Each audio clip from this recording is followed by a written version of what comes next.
Hey, what's going on, guys? I'm back for another interview today. Today, however, is going to be a little different. I'm not interviewing a player, but I'm interviewing my first coach. I'm having my first coach on here for an interview, the assistant coach from Florida Southwestern State College, and now he's making some big moves himself to the Division I level. We'll get into that here in a little bit.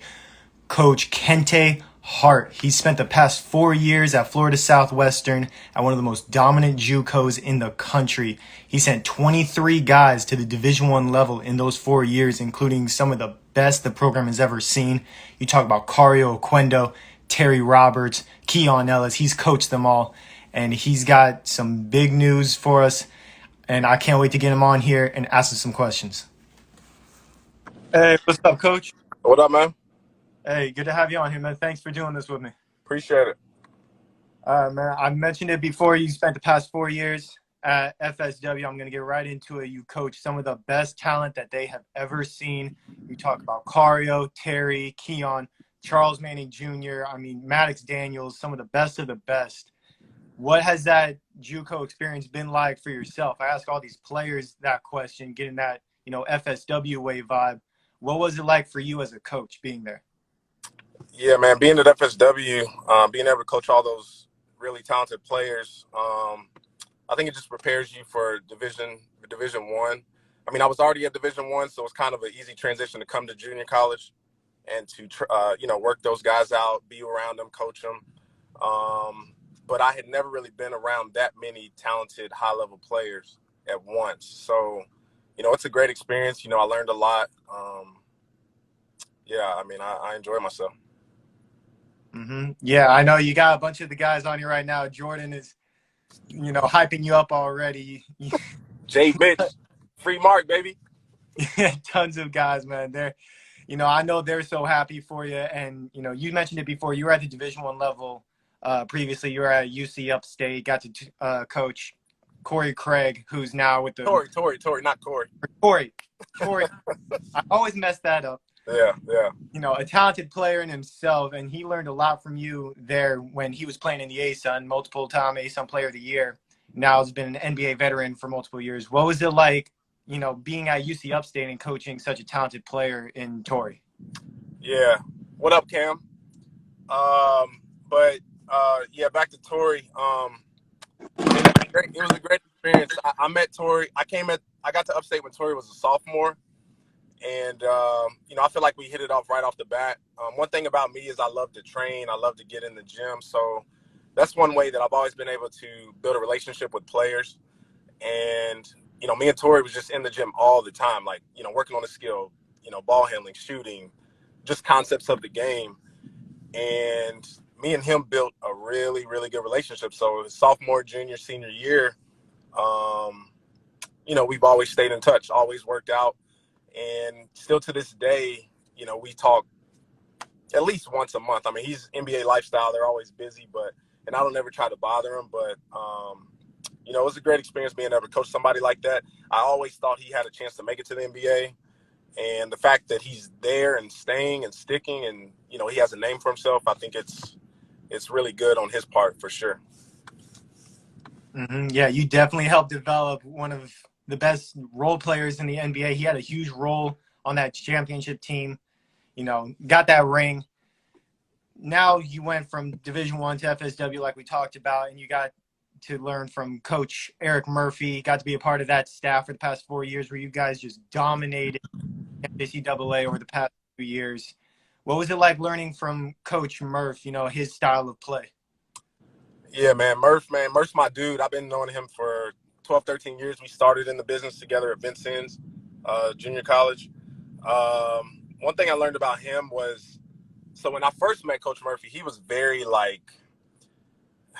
he didn't have a lot of patience. He didn't have a lot of time for a lot of BS. He always knew the game, but me and him were assistants, so it was more of a assistant role. But when I got to FSW, I realized how much he absorbed and learned in his time from us being apart. And then when we got together, I just noticed how much he had learned just as far as being a head coach, as far as running a program, all the responsibilities that come with that. And then seeing him with the patience that he has now was amazing to see. because I don't think he had that. He was short. I don't want to say tempered, but he was short. He was quick to get mad, and now he's more laid back, a little bit more patient. I think a lot of this comes with just his children that he's had, but I learned a lot from him, and hopefully one day, if I ever decide to go back to junior college, hopefully it would be a head coach. I would definitely take a lot that I learned from him into my program. Yeah, I've loved being able to learn from Coach Murph and yourself, Lack Pius. You guys have helped me out with my careers so much over the past few years. Plus all of these young players. You've gotten to see some of these guys come in and as freshmen they're trying to develop, trying to get better, and now so many of them have gone on to the Division I level. Keon Ellis to the NBA. Keon Ellis, I hear the story all the time how he came in as a freshman, wasn't very good on defensive end, and how he developed over his years. And now that's what he's known for. That's why he got his NBA contract. What was it like coaching Keon during those first 2 years of his college career? It was great. I mean, I came in when I got to FSW in July, so pretty much the team was already set. But the funny thing about Keon, and a lot of people probably don't even know the story, is I never would have thought he would have made it, first off, to Alabama high major, and then I never would have thought he would have made it to the NBA. And I don't say that out of because he didn't have the talent. Keon was a guy that was just very laid back, didn't go hard. You had to constantly get on him about pushing himself. So that was year one. And as the end of the year got on after his freshman year, I was like, okay, this kid's probably going to be pretty good. And it helped because he was going against Charles Manning and Maddox Daniels every day in practice. So, when he got to be able to see kind of how they kind of improved their game, I guess, I think that helped him. And then going into the summer, into his sophomore year, he spent a lot of time in the gym, always in the gym, working on his game. And then the thing that really helped him was he improved his intensity and his effort. And probably midway through his sophomore year is when I was like, man, this dude has a chance to probably play high major. I still didn't know NBA, but I definitely thought he could play high major. And then watching him in his 2 years at Alabama, I was like, man, that cat he's going to have a chance to play in the NBA. So just his progression, how he's improved year after year after year, I think he's not only going to get even better in the NBA. So, I mean, he was a joy to coach. I love coaching Keon. I love getting in the gym with him. Hopefully we can get in the gym while he's still in the league now. So it's been great. Yeah, he's had a lot of accomplishments. He was an All-American at FSW that sophomore year. His last year at Alabama, SEC All-Defensive Team, and now he just averaged double figures in the summer league. He was actually one of the top players to watch in the entire summer league. And you talk about all of these NBA draft picks, and here's a guy that went undrafted, got signed to a two-way, and he was one of the stars to watch. So, I mean, that's definitely, big props to you, Lack, Pius, and Coach Murph for getting him ready, and, of course, Nato to Alabama.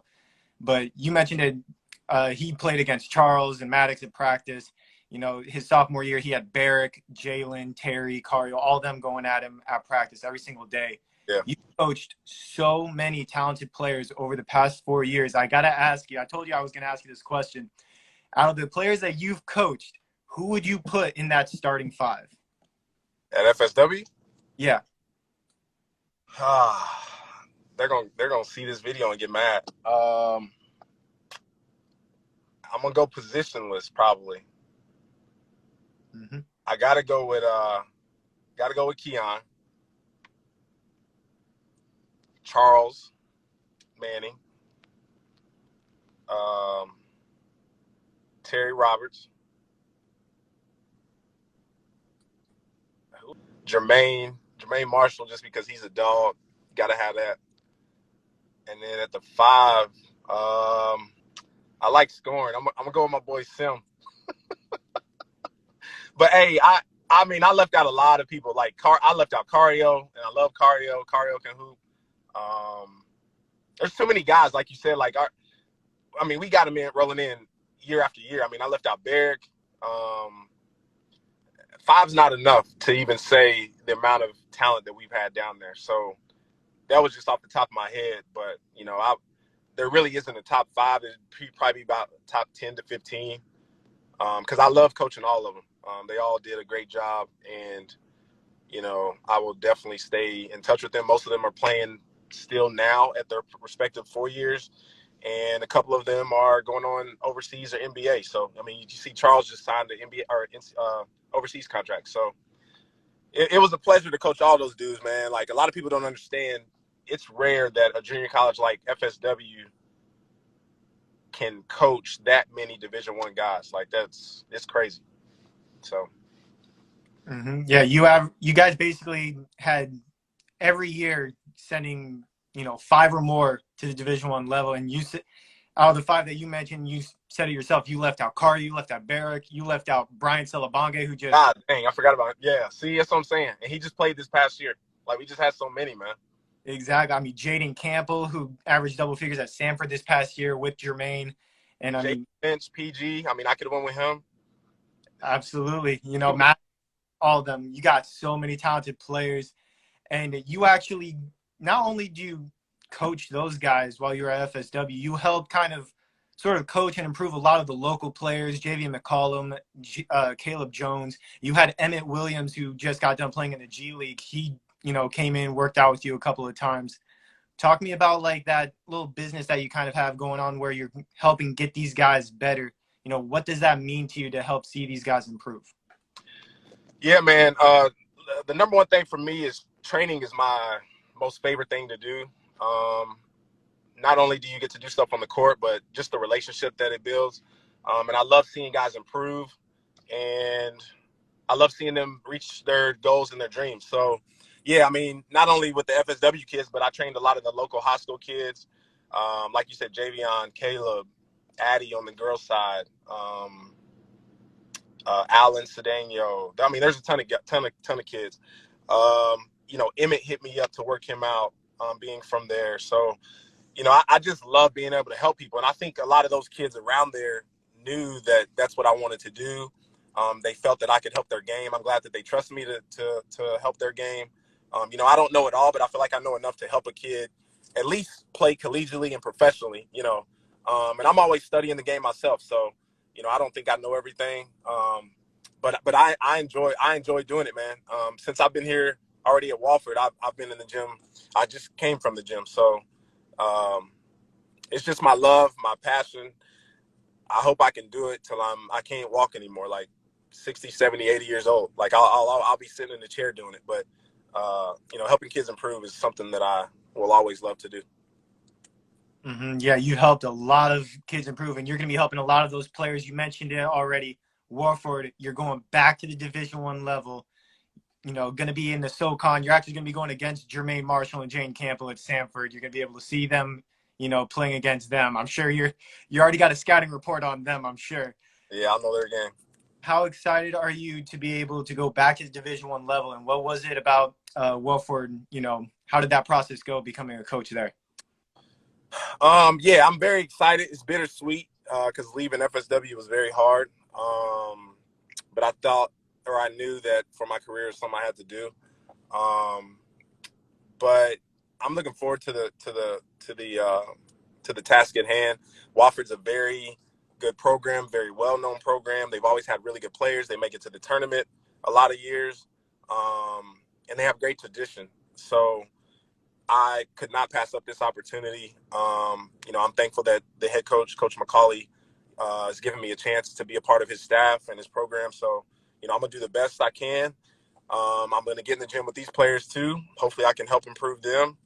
And hopefully we can make it to the tournament. And, yeah, that's about it.